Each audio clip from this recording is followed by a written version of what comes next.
Mga pagbasa ng mga salita ng makapangyarihang Diyos.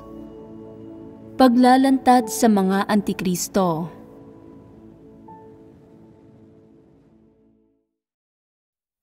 Ikalimang item. Nililihis, inaakit, pinagbabantaan, at kinokontrol nila ang mga tao. Ikatlo, isang paghihimay kung paano pinagbabantaan ng mga Antikristo ang mga tao. Tapos na tayong magbahagi tungkol sa dalawang pagpapamalas ng panlilihis ng mga Antikristo sa mga tao at pang-aakit sa mga ito. Ngayon naman, magbahagi tayo tungkol sa kung paano nila tinatakot ang mga tao. Ang bawat paraang ito ng mga Antikristo ay patindi ng patindi. Kapag ikinumpara sa panlilihis at pang-aakit, mas sopistikado ba ang paraang ito ng pananakot o hindi gaano? Kung hindi gagana ang panlilihis at pang-aakit, gagamit sila ng mga pananakot. Paano tinatakot ng isang Antikristo ang mga tao? Bakit gumagamit sila ng ganoong paraan? Hindi natutupad ang mga layunin nila. May isa pang kahulugang nakapaloob sa pananakot. Anong parirala ang pwedeng gamitin para ipahayag ito?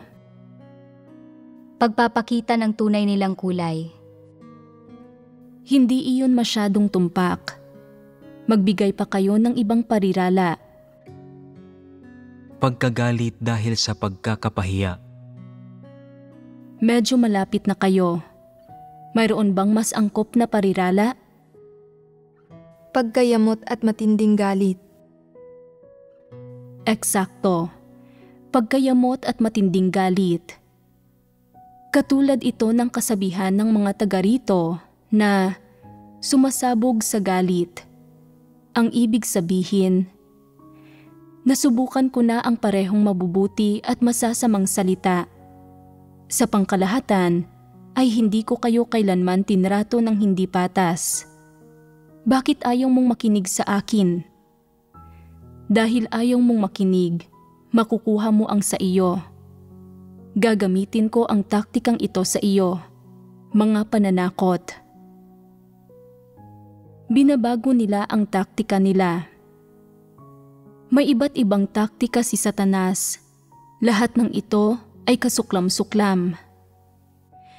Ang mga pananakot ay karaniwang sinasamahan ng panunukso. Kung gagamit lang sila ng mga pananakot, ang ilang tao ay hindi natatakot at hindi nakikinig sa kanila. Kung ganoon, ay wala na silang ibang magagawa at minsan pwedeng gumamit ng panunukso. Kung hindi ito gagana, ay susubukan nilang gawin iyon. Gagamit sila ng parehong mga mahinahon at mabagsik na taktika. Kaya, bakit tinatakot ng mga Antikristo ang mga tao? Sa mga anong pangyayari sila gumagamit ng mga pananakot? Kung magkasamang namumuhay ng payapa ang dalawang tao, bawat isa ay tumatahak sa kanya-kanyang landas nang walang mga salungatan ng interes sa pagitan nila. Gagamit ba sila ng mga pananakot? Kung ganoon, ay sa mga anong pangyayari magsisimulang lumitaw ang pag-uugali at gawin na ito ng pananakot? Siyempre, ito ay kapag nasangkot ang kanilang mga interes o reputasyon, kapag hindi natutupad ang mga layunin nila. Inilalabas nila ang mga alas nila. Iniisip na, ayaw mong makinig sa akin? Kung ganoon, ay ipapakita ko sa iyo ang mga kahihinatnan. Ano ang mga kahihinatnang ito? Kung ano man ang kinatatakutan mo, may natatandaan ba kayong halimbawa ng mga pananakot na nasaksihan ninyo? May ilang Antikristo na kapag nakikita nilang hindi nagpapasakop sa kanila ang mga kapatid, ay sinisimulan nilang husgahan at kondinahin ang mga ito. Sinasabi na ang hindi pagpapasakop sa mga lider ay hindi pagpapasakop sa Diyos. At ginagamit nila ito para takutin ang mga tao. May naiisip pa akong isang halimbawa na kung may isang taong hindi nakikinig sa pamunuan, ginagamit ng lider ang awtoridad niya para palitan ang taong ito. Gayunpaman, gusto nilang maunawaan ng mga tao na magdudulot ng mga kahihinatnan ang hindi pakikinig sa kanila. Kaya, ano ang batayan nila sa pamimilit sa mga taong makinig sa kanila? Madalas nilang sinasabi, ang pagpapasakop sa pamunuan ay pagpapasakop sa Diyos dahil ang pamunuan ay inordina ng Diyos. Dapat kang magpasakop. Kung hindi ka magpapasakop o makikinig sa mga leader, iyon ay pagmamataas, pag-aakalang mas matuwid kaysa sa iba at paglaban sa Diyos. Ang kahihinatnan ng paglaban sa Diyos ay ang pagtitiwalag. Sa mga hindi malubhang kaso, pwede kang ihiwalay para sa pagninilay sa sarili. Sa mga malubhang kaso, pwede ka pangang patalsikin sa iglesia. Ginagamit nila ang mga parang makatwirang panlilinlang na ito para pilitin ang mga taong magpasakop sa kanila. Maliban dito, paano tinatakot ng ibang partikular na antikristo ang mga tao? Inuudyukan nila ang iba na labanan at tanggihan ang mga hindi nagpapasakop sa kanila. Dagdag pa rito, pinapalitan nila ang mga hindi sumusunod sa kanila o inililipat ang mga ito sa ibang tungkulin. Ang ilang individual ay talagang natatakot na mawawalan sila ng tungkuling gagawin. Naniniwala silang sa paggawa ng mga tungkulin nila, pwede silang magkaroon ng tsansa sa kaligtasan at ang kabiguang gumawa ng tungkulin ay pwedeng makapag-alis niyon. Iniisip ng mga antikristo sa puso nila, alam ko ang kahinaan mo. Kung hindi ka makikinig sa akin, aalisan kita ng karapatang gawin ang tungkulin mo. Hindi kita pahihintulutang gawin ang tungkulin mo. Hindi ba nila pinapahintulutan ang mga taong gawin ang tungkulin ng mga ito dahil ang mga taong ito ay hindi kalipikadong gawin ang tungkulin nila? O dahil ang paggawa ng mga ito ng tungkulin nila ay pumipinsala sa mga interes ng sambahayan ng Diyos? Kung ganoon, ay bakit nila ito ginagawa? Ito ay para ihiwalay ang mga taong hindi sumasang-ayon at gamitin ang paraang ito para takutin ang mga tao at pilitin silang makinig. Pagdating sa mga pananakot, talagang hindi sinusunod ng mga antikristo ang mga katotohanang prinsipyo sa pakikitungo sa mga tao o sa pangangasiwa sa mga usapin. Sa halip, gumagamit sila ng paninindak, pamumwersa at pamimilit para masunuring magpasakop at makinig ang mga tao sa kanila at hindi sila bigyan ng anumang problema o sirain ang mga gawain nila. Ang paggamit ng antikristo ng mga pananakot ay hindi lang dahil hindi siya sinusunod o hindi siya sineseryoso at binabaliwala siya ng mga tao. Isang aspekto lang iyon nito. May isa pang dahilan, iyon ay kapag natuklasan ng iba ang mga problema ng antikristo at gustong ilantad ang mga ito o iulat ang mga ito sa itaas, natatakot siya na baka matuklasan ito ng itaas o baka marami pang taong makaalam nito. Kaya ginagawa niya ang lahat ng makakaya niya para pagtakpan ang mga bagay na ito at supilin ang mga ito. Hindi kailanman hinahayaang masiwalat ang mga ito.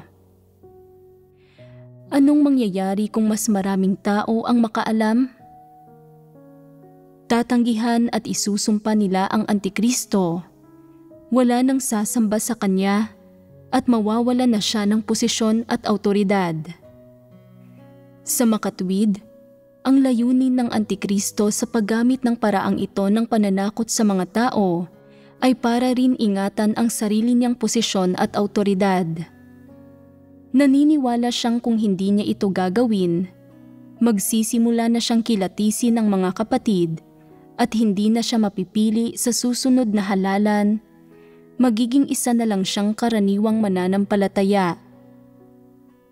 Ano ang ibig sabihin para sa kanya ng pagiging isang karaniwang mananampalataya?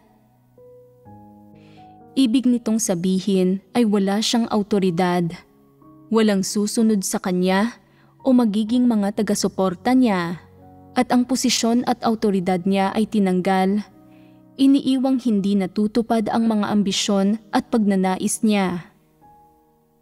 Ayaw niyang maging karaniwang mananampalataya o tagasunod, kaya ginagamit niya ang paraang ito ng pananakot sa mga tao para sindakin at pilitin ang mga taong makinig sa kanya at sumunod sa kanya, na nagpapahintulot sa kanyang patuloy na kumapit sa kanyang autoridad at posisyon, patuloy na kontrolin ang mga tao at tanggapin ang suporta ng ilang tao. Ang lahat ng ginagawa ng Antikristo ay umiikot sa kanyang posisyon. Sa tuwing ang anumang bagay ay may kinalaman sa posisyon niya, gagamit siya ng mga partikular na diskarte o paraan para puspusan itong ingatan at protektahan. Kahit kapag nagtatanong ang itaas sa ilan sa kanila tungkol sa mga partikular na usapin, nagagawa niyang dantarang magsinungaling sa harapan ng mga ito. Halimbawa, nang tinanong ng itaas kung ilang tao ang nakamit ng iglesia sa pamamagitan ng pagpapalaganap ng ebanghelyo sa buwang ito, kahit na alam ng Antikristo na wala itong nakamit, pwede siyang magsinungaling at magsabing may nakamit na 5 tao. Nang kinumpronta ang Antikristo ng mga kapatid na nakakaalam ng katotohanan, sinasabi na, "Nagsisiyasat lang ang 5 taong iyon. Bakit sinabi mong nagkamit tayo ng 5 tao? Dapat mong sabihin ang totoo sa itaas." Ano ang sinasabi ng Antikristo? Bakit hindi tayo pwedeng magkamit ng 5? Sinabi kong 5 tao, kaya 5 ito. Walang halaga ang opinyon mo. Kung sasabihin nating wala tayong nakamit ni 1 tao, paano ko ipapaliwanag iyon sa itaas? Kung gusto mo itong iulat, gawin mo. Pero kung sasabihin mo ang totoo, baka pungusan ka ng itaas. Baka tanggalin nila kayong lahat na sangkot sa pagpapalaganap ng ebanghelyo o buwagin pa nga ang pangkat ng mga taga-ebanghelyo. Kung ganoon, ay hindi mo na magagawa ang mga tungkulin mo at hindi ako ang dapat sisihin dito. Nang marinig ito ng taong ito, natigilan siya at hindi naglakas loob na isumbong ito. Hindi ba't pananakot ito? Isa itong tahasang pananakot na ganoon kalantad ipinarating. Kapag narinig ito ng ilang tao, iisipin nila, may mga kahihinatnan ang pagiging matapat na tao. Kung matapat ako, hindi ko magagawa ang tungkulin ko, kaya hindi ko ito iuulat. 5 tao ang dapat naming iulat. Ang ilang tao ay nababalisa sa kanilang puso. Sinasabi na, kung wala tayong nakamit na sino man, ganoon lang talaga iyon. Dapat tayong magpasakop sa kung paanong pinipili ng itaas na pangasiwaan tayo. Ano ang pananaw ng Antikristo pagkarinig dito? Pagpapasakop? Depende ito sa sitwasyon. Alam ba ng itaas ang mga paghihirap na hinaharap natin sa pagpapalaganap ng ebanghelyo ngayon?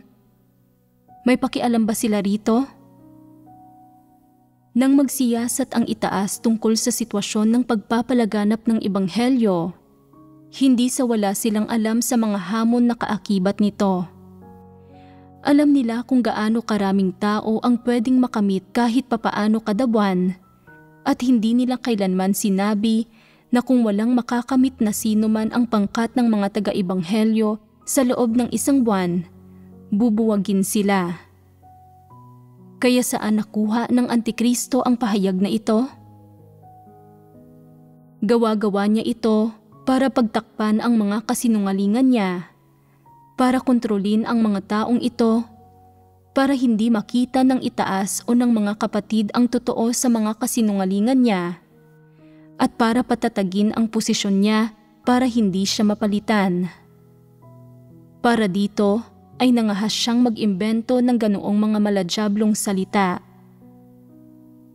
Kaya siyang ilantad ng mga taong mapagkilatis, pero ang mga taong walang pagkilatis ay nalilihis, nag-iisip na, oo nga, hindi madaling gawin ang tungkuling ito. Hindi tayo pwedeng maging matapat sa itaas. Kung sinasabi mong may 5 tao, may 5. Kahit na hindi natin nakamit ang 5 ngayong buwan, hahangarin nating makuha sila sa susunod na buwan. Total, kung makakamit natin sila sa susunod na buwan, hindi na ito magiging kasinungalingan.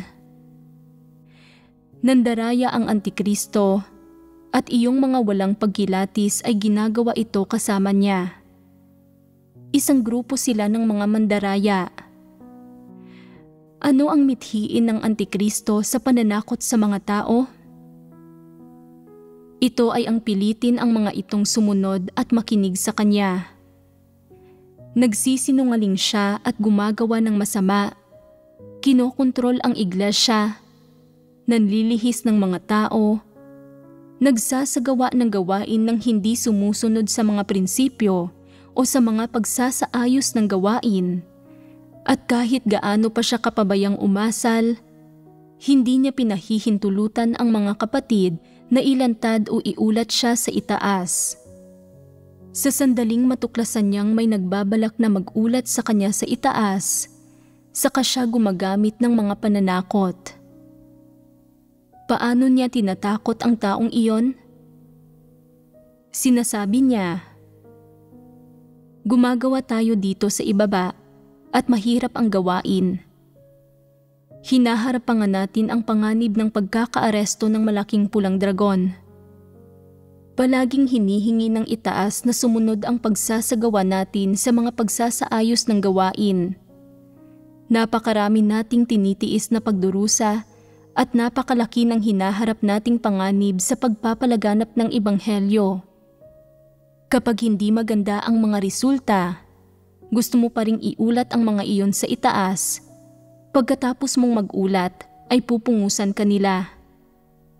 Hindi ako natatakot na mapalitan bilang leader pagkatapos kanilang pungusan, pero natatakot akong wala na kayong tungkuling gagawin. Kung wala na kayong tungkuling gagawin, huwag ninyo akong sisihin. Parang napakamakatwiran nito. Sinasabi rin niya, sino ba talaga ang gustong magulat nito? Kung gusto ninyo itong iulat, hindi ko kayo pipigilan. Alam na rin naman ng lahat ang tungkol sa mga bagay na ito. Kung hindi ninyo ito iuulat sa itaas, hindi nila tayo sisisihin. Kung iuulat nga ninyo ito, mapupungusan tayo. Kayo ang makakapagpasya para sa inyong sarili. Kung gusto ninyo itong iulat sa itaas, sige. Ngayon, kung sino man ang gustong magulat nito, magtaas kayo ng kamay. Kapag narinig ng lahat ang tono ng pananalita nila, magsisimula silang mag-isip.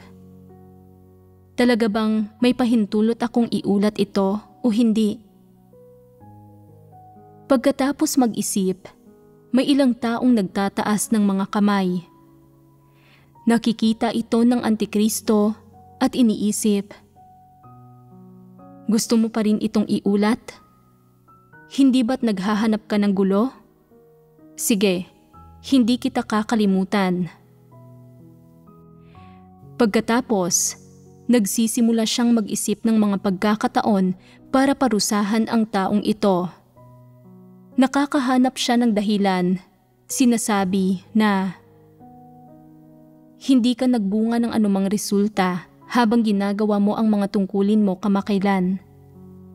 Ang sino mang hindi nagbubunga ng mga resulta habang gumagawa ng kanyang mga tungkulin sa loob ng 3 buwan ay babawian ng karapatang gumawa ng mga tungkulin. Kung hindi bubuti ang pagganap niya, ihihiwalay siya. Kung hindi pa rin siya magsisisi, paaalisin siya o patatalsikin.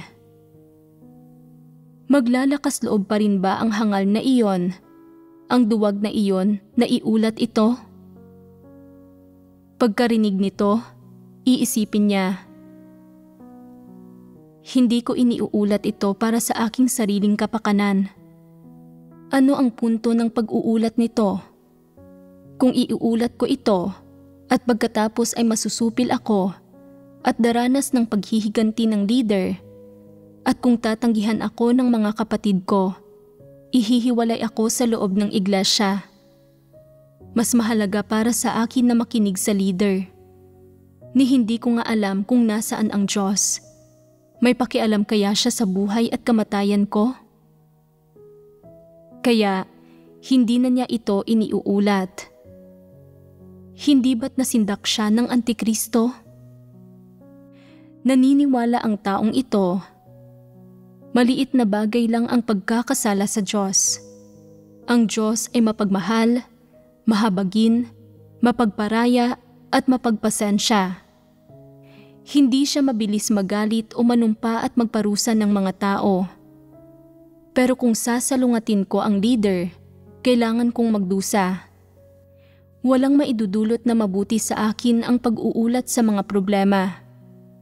Tatanggihan ako ng lahat. Hindi ko pwedeng gawin ang ganoong kahangal na bagay. Hindi ba't kawalan ito ng paninindigan? Paano dapat pakitunguhan ang ganoong taong walang paninindigan? Karapat-dapat ba siyang kaawaan?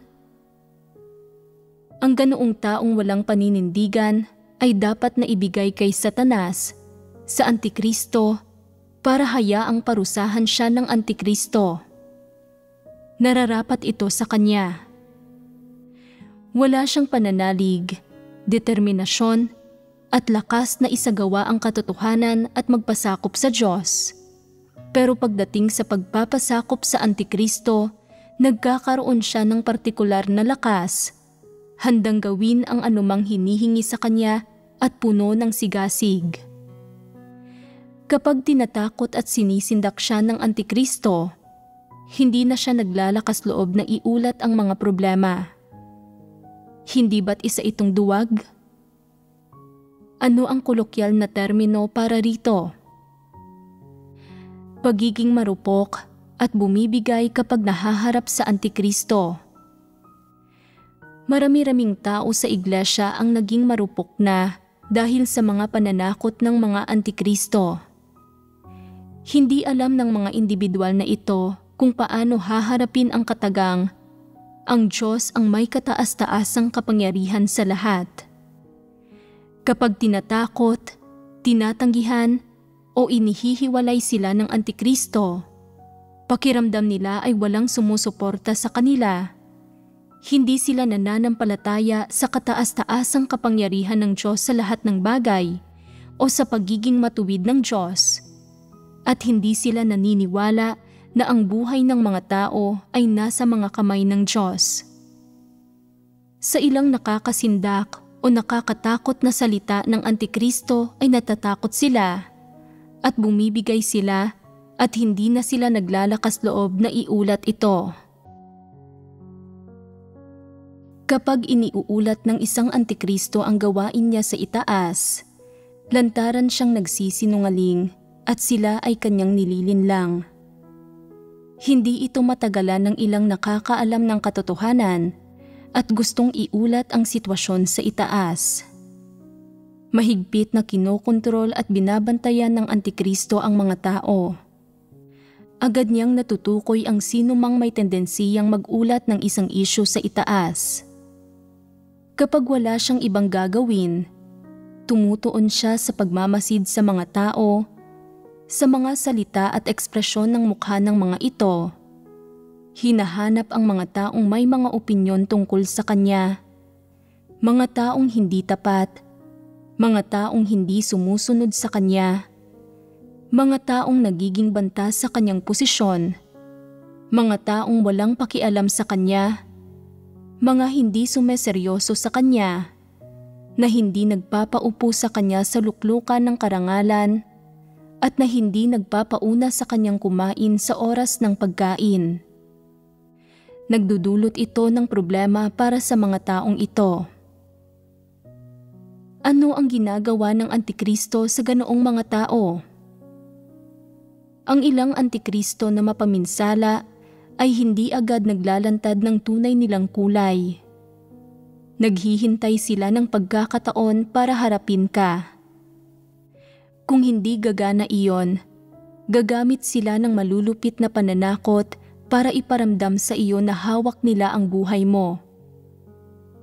Kung bilang isang mananampalataya ay pwede kang maligtas, kung kaya mong umabot sa dulo, kung pwede kang manatili sa iglesia, ang lahat ng ito ay nasa mga kamay nila at kailangan lang ng isang salita nila.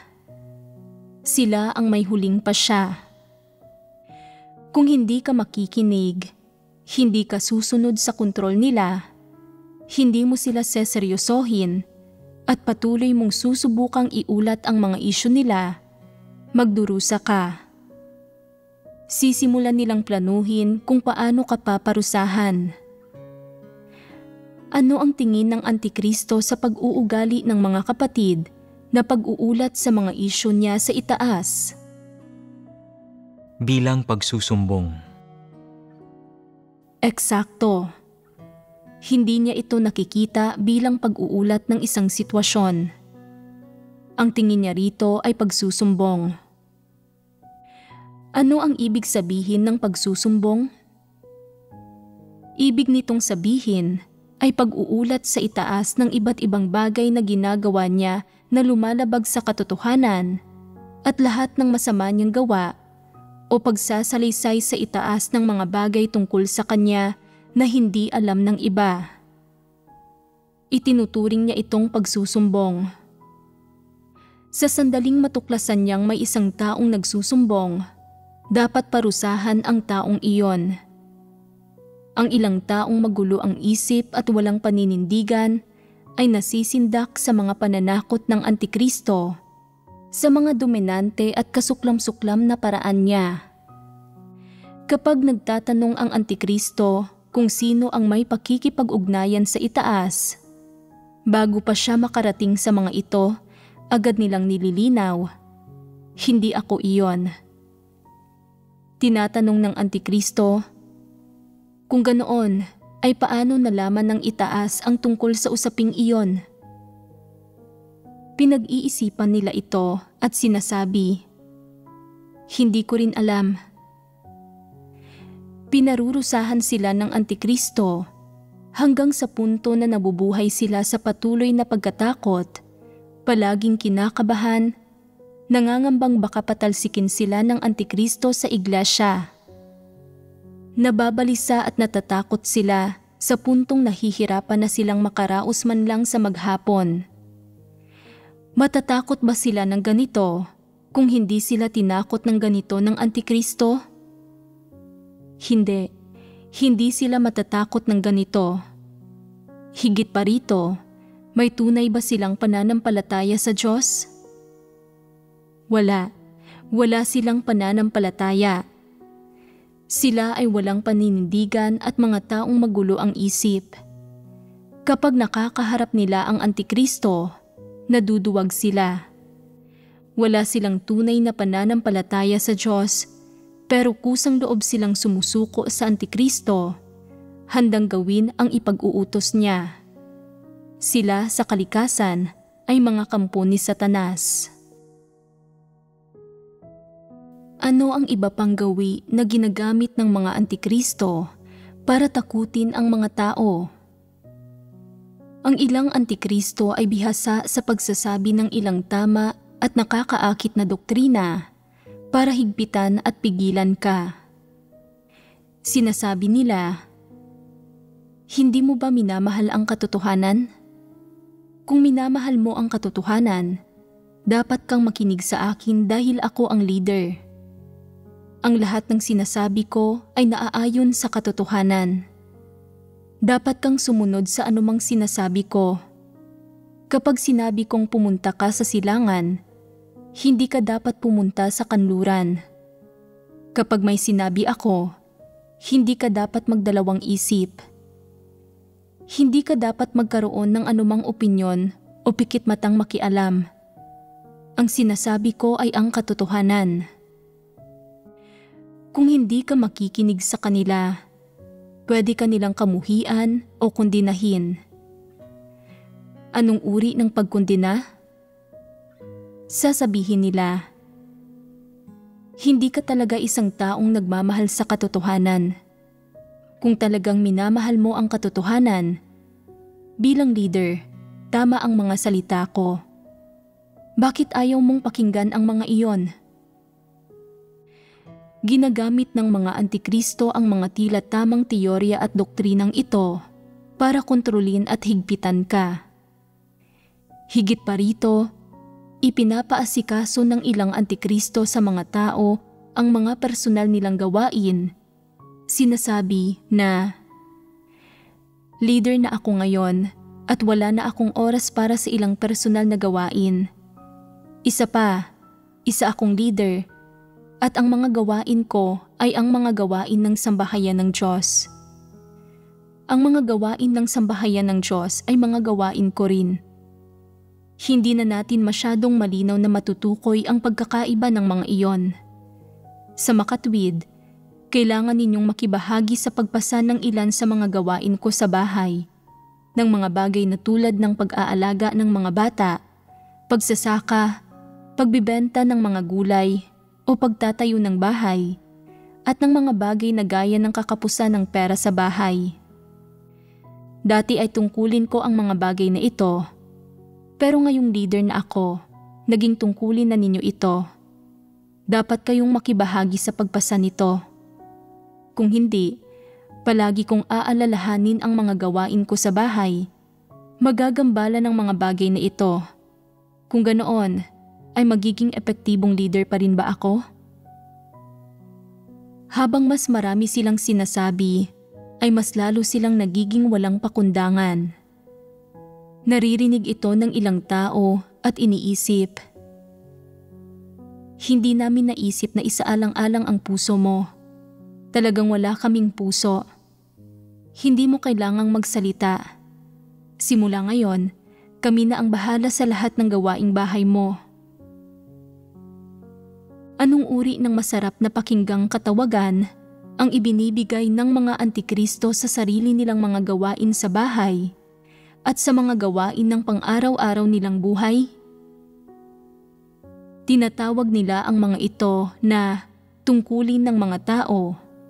Ibig sabihin, tinatanggap ng mga antikristo ang pagtatrabaho ng mga tao para sa kanilang pamilya, pagseserbisyo sa mga bata at matanda sa sambahayan nila, at pag-aasikaso sa mga personal na gawain ng kanilang buhay, at ginagawa ang mga itong mga gawain ng sambahayan ng Diyos.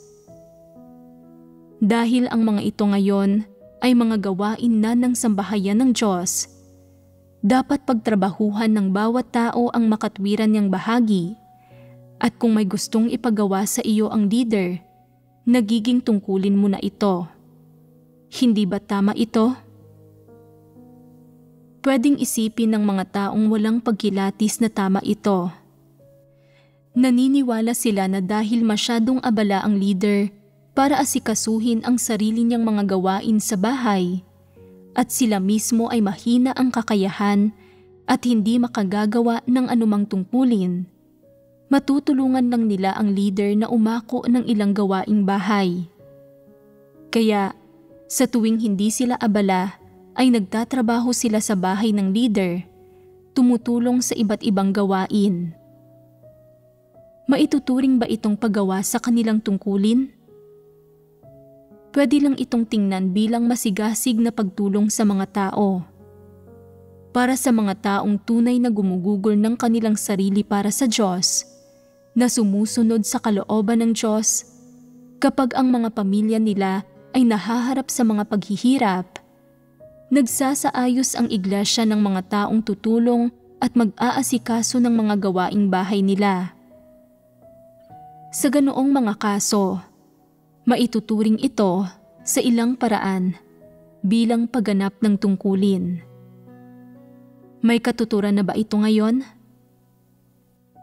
Ang Antikristo, abala sa panlilihis at pagkokontrol sa mga tao sa iglesia, ay nagsasaayos ng kanyang mga gawaing bahay para sa mga kapatid. Sinasabing paggawa din ito ng kanilang tungkulin.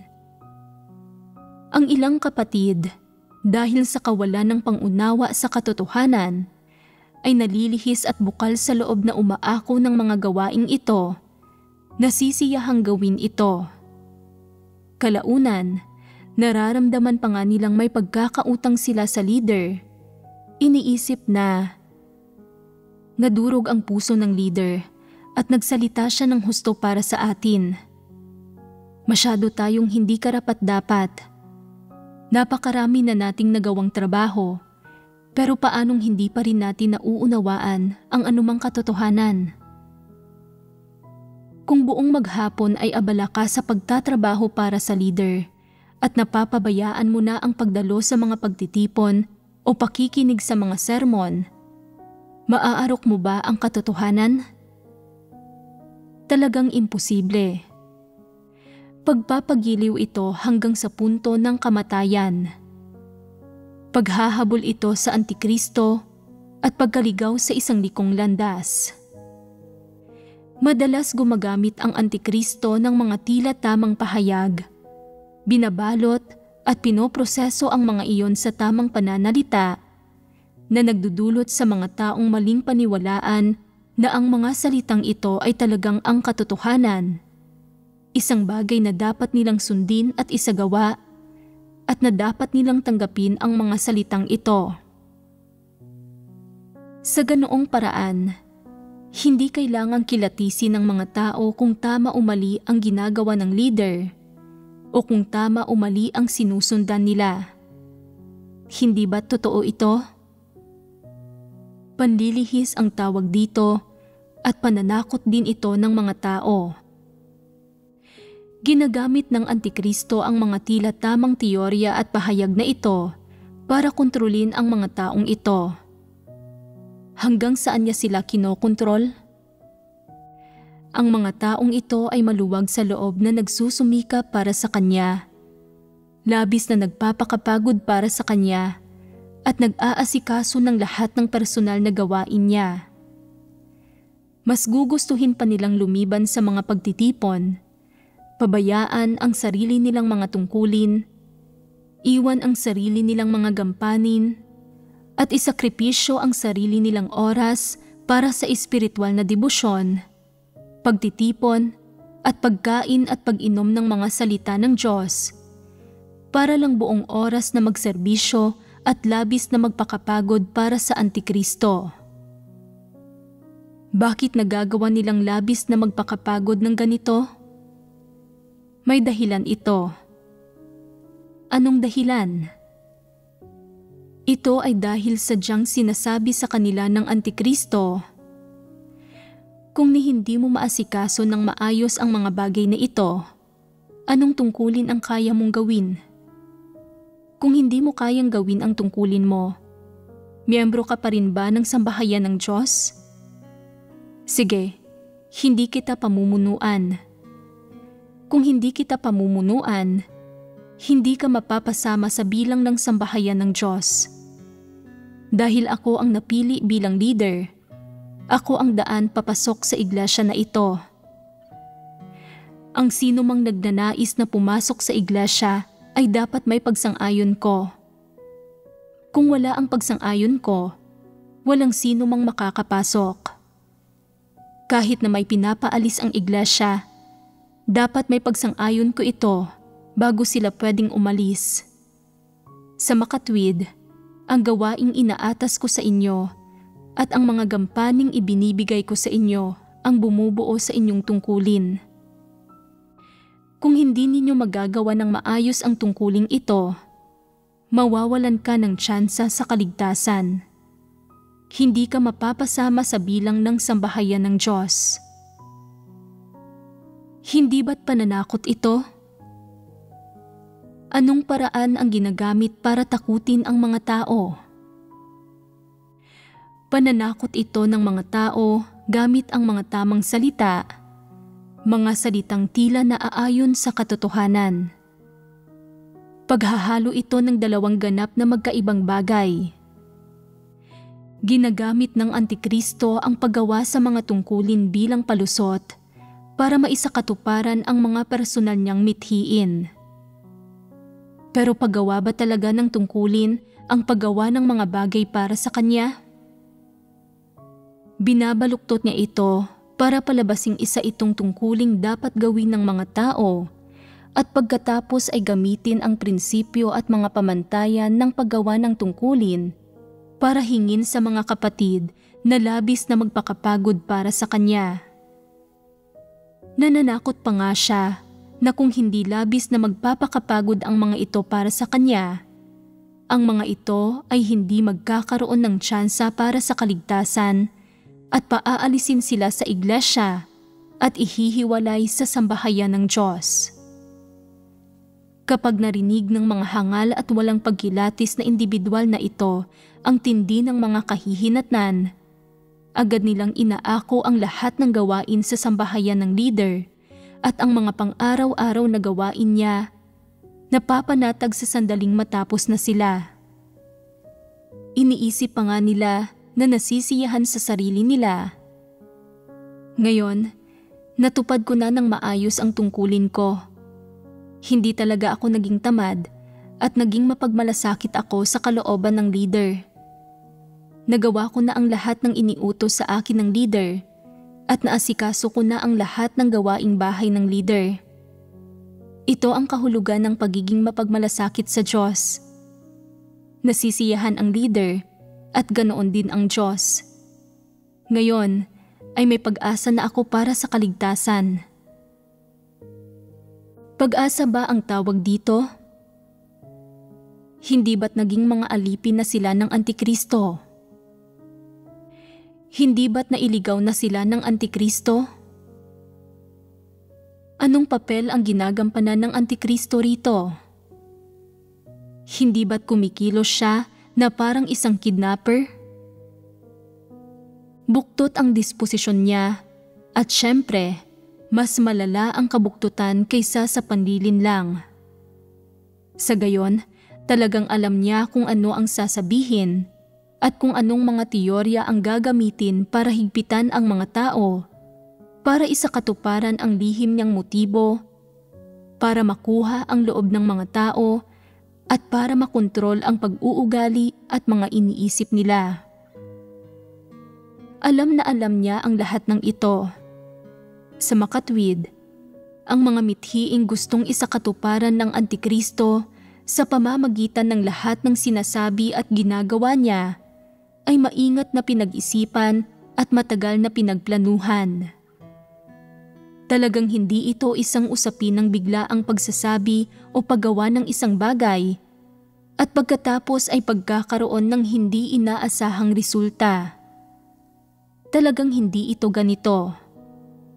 Kaya, ang mga taong bukal sa loob na nagseserbisyo at lubos na nagpapakapagod para sa isang Antikristo, maliban sa nalilihis na ng mga salita niya, ay natatakot at napipilit din ng isang uri ng pananalita ng Antikristo. Siguro ay bukal sa loob nilang ginagawa ang mga bagay na iyon para sa Antikristo. Pero hindi ba't may issue sa pagiging bukal sa loob na ito? Hindi ba't dapat itong lagyan ng mga panipi? Talagang hindi ito isang tunay na pagganap sa tungkulin, kundi sa halip ay isang bungang idinulot ng pagkakalihis sa kanila ng isang partikular na teorya. Isang partikular na tama at masarap na pakinggang argumento o pananalita na nanlilihis ng mga tao. Dahil nag-aalala silang hindi nila magagawa ang kanilang tungkulin, napatatalsikin sila at hindi sila maliligtas. Bukal sa loob nilang tinatanggap ang gawaing itinatalaga sa kanila ng Antikristo. Iniisip pang ang ginagawa nila ang tungkulin nila para sa Diyos. Masyadong naging magulo ang isip nila. Ang mga pananakot ng mga Antikristo ay nagpapahintulot sa mga taong makita ng malinaw ang tunay na mukha ng mga ito. Gumagamit ba kayo ng ganoong mga pananakot? May pagkakaiba ba ang mga pananakot sa mga babala o payo? Kaya ba ninyo itong kilatisin o hindi? Nasaan ang pagkakaiba? Hanapin ninyo ang pagkakaibang ito at mauunawaan ninyo at magagawa ninyong kumilatis. Magkaiba ang mga layunin nito. Ang mga layunin at motibo ay tiyak na magkaiba. Kaya, nasaan talaga ang pagkakaiba? Ano ang pananakot? Ang pananakot ay may mga kaakibat na salitang pwedeng maganda at tama at hindi masyadong sumasama ang loob ng mga tao kapag naririnig nila ang mga iyon, pero ang layunin ng mga iyon ay personal na pakinabang. Sa kabilang banda, ano ang layunin ng payo at mga babala? Ito ay ang tulungan ang mga tao para pigilan silang magkamali, maligaw ng landas o lumiko, malihis, at tulungan silang mabawasan o maiwasan ang mga kalugihan. Hindi personal na pakinabang ang layunin nito, kundi para lang tulungan ang iba. Hindi ba't iyon ang pagkakaiba? Sa bagay na ito, kailangan ninyong matutong kumilatis. Dahil lang napagbahaginan na ang pagpapamalas ng mga Antikristo ng pananakot sa mga tao, hindi ibig sabihin niyon na hindi na kayo maglalakas loob na magbigay ng mga babala kapag kinakailangan habang nakikipag-usap sa iba. Kapag kailangan ng isang babala, dapat ninyo itong ibigay. Ang mga babala at payo ay hindi katulad ng mga pananakot. Ang mga babala ay tunay na naglalayong tumulong sa mga tao para magawa nila ng maayos ang mga tungkulin nila. Tinitiyak na hindi nakokompromiso ang gawain ng sambahayan ng Diyos. Lehitimo ang layunin ng mga ito. Ang pananakot sa kabilang banda ay may hindi lehitimo at lihim na motibo. May nakapaloob ditong personal na ambisyon at makasariling pagnanais. Halimbawa, kapag ipinapagawa ng Antikristo sa iba ang mga gawaing bahay niya, ano ang makasarili niyang pagnanais? Gusto lang niyang tamasahin ang mga pakinabang ng katayuan. Pinapagawa sa iba ang hindi kaaya-aya at nakakapagod na trabaho habang wala siyang ginagawa. Pagkatapos, may dapat pang maghain sa kanya ng pagkain ng 3 beses sa isang araw. Naniniwala siya na ngayong may hawak na siyang posisyon, pwede nang magsimula ang kasiyahan niya. Gayunpaman, hindi makatwirang direktang sabihin sa mga taong gumawa ng trabaho para sa kanya, kaya lumilikha ang Antikristo ng mga dahilan. Sinasabi na, "Ngayong isa na akong leader, abalang-abala na ako sa mga tungkulin ko.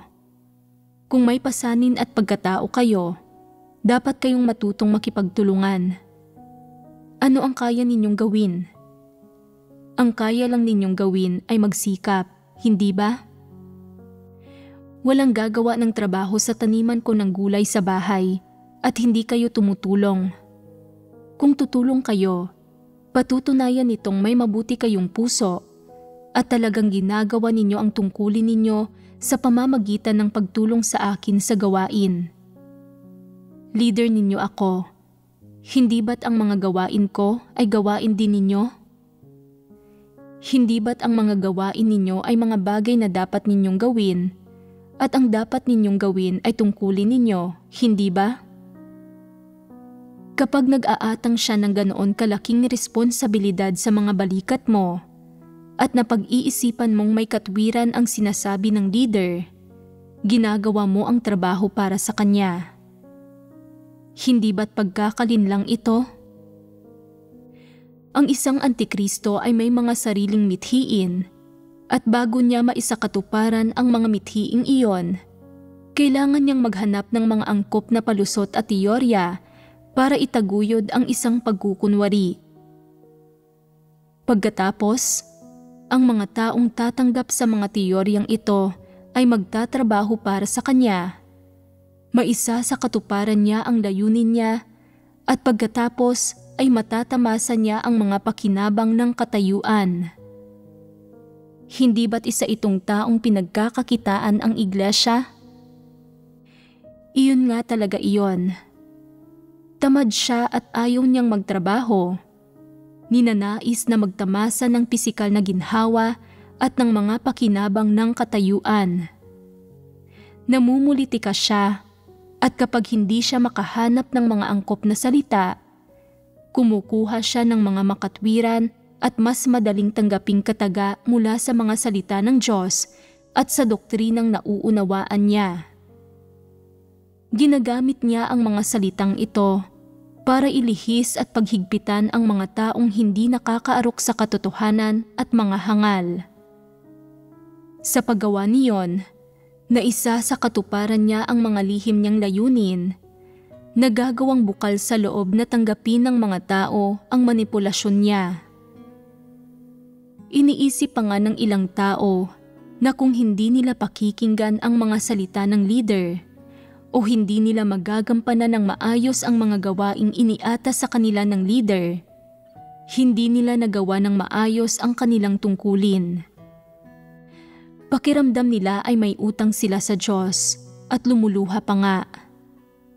Hindi ba't isa itong malalim na antas ng kaguluhan ng isip? Sa sobrang gulo ng isip nila ay nakakasuklam na ito. Ang mga antikristo ay madalas magsalita gamit ang mga pananakot para isakatuparan ang mga mithiin nila. Pero ang mga pananakot nila minsan ay nasa anyo ng mga tamang salita at sa mahinahong paraan, parang isang ahas na unti-unting pumupulupot sa iyo. Sa sandaling mapuluputan ka na, handa na silang hingin ang buhay mo. Sa ibang pagkakataon, hindi mahinahon ang mga pananakot nila, kundi mabagsik at malupit, na parang isang lobo na nakakakita ng isang tupa at nagpapakita ng tunay nitong mukha. Ang layunin nila ay sabihin sa mga tao, kung hindi ka makikinig sa akin, makukuha mo ang nararapat sa iyo, at kung magkakaroon ng mga kahihinatnan, ikaw mismo ang mananagot. Ano ang mga tipikal na kagamitan sa pakikipagtawaran na ginagamit ng mga antikristo sa mga pananakot nila? Pinupunteriya nila ang mga destinasyon ng mga tao, ang tungkulin ng mga ito, at maging ang posisyon at pagpasok o pananatili ng mga ito sa iglesia. Ginagamit ng mga antikristo ang mga taktikang ito, at syempre ang iba pa, para manakot ng mga individual. Gayunpaman, sa pangkalahatan, ay nauuri sa dalawang kategoryang ito ang mga estratehiya nila. Minsan, susuyuin kanila gamit ang magagandang salita, at sa ibang pagkakataon, pakikitunguhan kanila ng puwersahan at malupit. Ano ang layunin ng mga pananakot ng mga antikristo? Una sa lahat, gusto nilang pakinggan sila ng mga tao. Nilalayo nilang mag-ani ng mga pakinabang mula sa ibang tao, magtamasa ng mga pakinabang ng katayuan, at magpakasasa sa iba't ibang benepisyo at kasiyahang kaakibat nito. Pangalawa, Ayaw nilang ibunyag ng sino man ang tunay na kalagayan ng mga bagay o hamunin ang posisyon nila. Hindi nila palalampasin ang paggawa ng mga tao ng anumang bagay na nagbabanta sa posisyon nila. Halimbawa, kung may mga partikular na taong gustong mag-ulat sa sitwasyon nila sa mga nakatataas, o kung may ilang taong nakakakilati sa kanila at gustong pagkaisahin ang mga kapatid para tanggihan at alisin sila sa katungkulan, gagamit ang mga antikristo ng mga taktika ng pananakot. Ang isang aspekto ng mithiin ng pananakot ay para matamasa ang maraming pakinabang na kaakibat ng posisyon nila, at ang isa naman ay para mapatatag ang posisyon nila.